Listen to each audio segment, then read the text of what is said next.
Hi guys, Keith Darkenberg Farms. It is really crappy out here in case you can't tell. Raining, cold, windy, but since everything's slowing down the farm, take you on a little, I guess what you call a Indo-winter farm fall transition tour. So let me take you around the farm, show you what we got going on.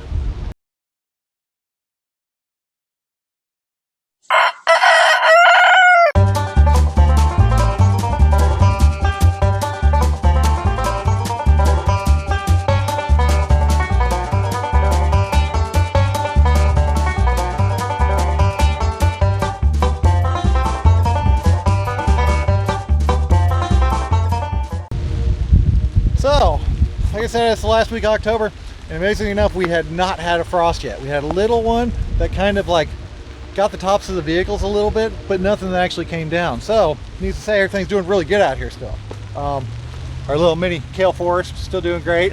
Everybody gets a kick out of this and asks what it is, because these things are, you know, quite literally a couple feet tall at this point. Got a few bugs in them, but just mainly little caterpillars. We've been taking care of those, but they're still harvesting good. Those will be just fine through any kind of weather changes we get. We are going to get first frost here middle next week, and then it's actually going to start to really cool down on us. I saw a couple freezes, a 30, a high of 48, and a low of 30, so that's a little bit of an issue to deal with. But we've had such warm temperatures, I don't think I'll have to worry about it too much. Coming over here into plot 2 where all of our peppers are, and my collapsing pepper house is still running good. Looks like I can do a little bit of harvesting in here, and I will go through and harvest quite a bit before it gets really cold. I mean, the ground itself will hold the temperature really good because we've got a decent amount of space in this falling apart tunnel. Yeah, got a broken bow there. I know earlier in the season we had a few break down there where the duct tape is, but all in all, I mean, for what I built it, I was doing pretty good. But after these are out, I'm gonna have to rehab it, maybe move it. I don't know what I'm gonna do. Because I do know, let me get the sandbag in front of that. My fancy door closer there, sandbag. Because I do know this fall, we are going to swap this first caterpillar tunnel, which is only 16 foot wide, and make that into or it's only 14 foot wide. We're going to move it into a 16 foot wide with some bows and put it on permanent ground stakes for NCRS grant. So, here's happy chickens. Hi chickens! Well, cold, miserable, rained on chickens. They're chickens. So, coming back over here, I mean, still got the prop house alive, got a bunch of starts. I'm not going to do anything with them. We're already past that point now. It'd be pointless to plant them. Coming over here to my broccoli, I noticed the other day, you know, it's been windy as heck, so that cover blew off again. But I actually got broccoli starting to form in here. Let me turn you around real quick and I'll show you. Okay. See? Little mini broccoli head. There's another good one right there. Little tiny broccoli head in there. There are caterpillars still all over these things, just decimating them. I don't know what kind of caterpillars those are, but they are just ferocious out here. So, I might or might not get broccoli. I don't know. It kind of depends on how much effort I want to put into it. Considering putting some of the square hoops I've got on top of it, and then put some row cover on it. So we got plenty of row cover stored in the old reach-in fridge here. So I got the materials. The main thing is just time. Time to do everything that needs to get done before it needs to be done. Coming over here in 4A, got some really nice sizing up happening, which since it's starting to cool off, this will be the last of the watering here. This will be turned off for the rest of the season. Might water if we get a really nice day. But at this point, doesn't need water anymore. There should be plenty of moisture in the ground. I mean, this stuff as well be ready in about December. So we've got another month before we get to here. So next month is gonna be kind of dicey on the lettuce supply, because we had the prop house incident where we lost all of our starts that are supposed to be planted out in September. It really messed everything around. That's a whole different story there. Over here in the high tunnel, this is all planted out. These guys are little teeny tiny. Turn you around. So they got a ways to go.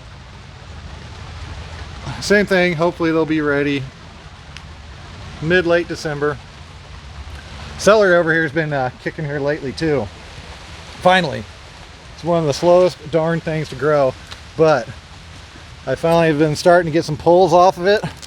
I'm getting nice pieces of celery, which it was actually planted originally way too late in the year.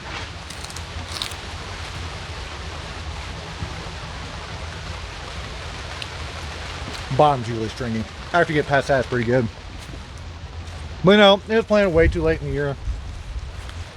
Celery is one of the slowest things to grow. Really want to start it off about March. Get it out in, let's see, May. And then you can do this all season long. Just keep harvesting up on them. Wild tomato house is still the wild tomato house. It's actually fairly warm in here. I did go through and strip off all of the Estivas, our slicer tomatoes. Got all the good ones I could find out, and then went through and harvested a bunch of the green ones, because those will just sit. I can sell those as need be. So a lot of it is this point in the season, I'm just trying to extend sales. Farmers market, the last one we have is this weekend. So now I've got to work more towards storing the crops. So I have to store them in the field.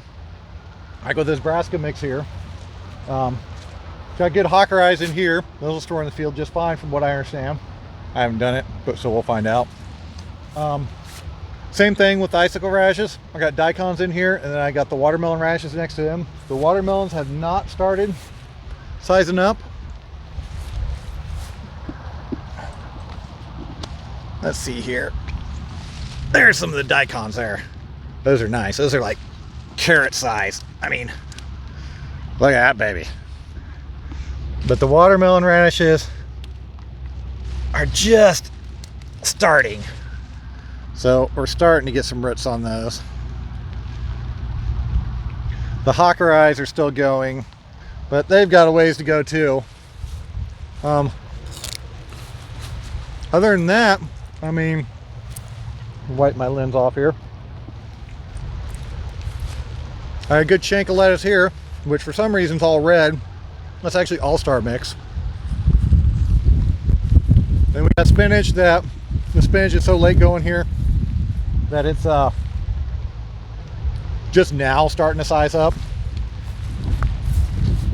And then I got my 4 beds of carrots here that we've just started harvesting on, which are coming along awesome. I'm really proud of those this year. And we got the same thing over here. I mean, for some reason, this part of that blend is all red. Different kind of all-star. A lot more romaine in it. Maybe it's just because this stuff's so old. Because this is one type of seed here, and the other one is this seed because we ran out. Let me switch you around here. I now have produce in my hand. Got another pull of radishes here. Those are going to be good. Debating whether covering those, pulling them, I don't know. I usually don't have to deal with radishes this late in the season, so just kind of have to go with what we're doing and do what we do. So other than that, I mean, that's where our production is going to be. We've got a bunch of storage stuff going. I'm working on putting together some more online stuff, where working with other vendors from farmers markets, we have a little bit more selection in our online store. Hopefully we can draw more people that way and kind of extend selling our stuff as well. Got my row of onions. That one's planted out to about right, no, a little bit further, right there-ish. I never did make it all the way because the weather turned on me. And then I got my strawberries and my beautiful field of rye, which I kind of need to mow because it's getting a little bit tall. And it's really, really like the fertilizer. You're not here, still got a couple beds of kale. I can pull off those as need be. Everything out there is gone. Those are all tomatoes and peppers and all that fun stuff. But yeah, I mean, not quite where I envisioned being at this fall. You know, starting November here next week. I really thought we'd have a couple more beds. Like that whole tomato house should have been completely cleared out, and that would have been all of our lettuce for November. But we lost all those starts, so that changed the plan, and that's when I started planting the all-star mixes in its place. So that's what it is. We're really gonna do some covering. See, that was just harvested, so hopefully we can get another harvest off of that. And then we got super red looking lettuce, and we got green lettuce, and we got, you know, if I can keep it alive, I hope I can squeeze it out long enough. But from now on, we're only going to harvest to order anyway, so that won't be as much of an issue because we're not harvesting for the market, so we won't over harvest our supply. We'll only harvest what is needed as it's needed. So that's a whole nother technique, but just wanted to show you, take you around the farm tour, show you what we got going on here. So hope y'all liked what you saw here today. If you did, don't forget to like and subscribe. Thank y'all. Have a good day.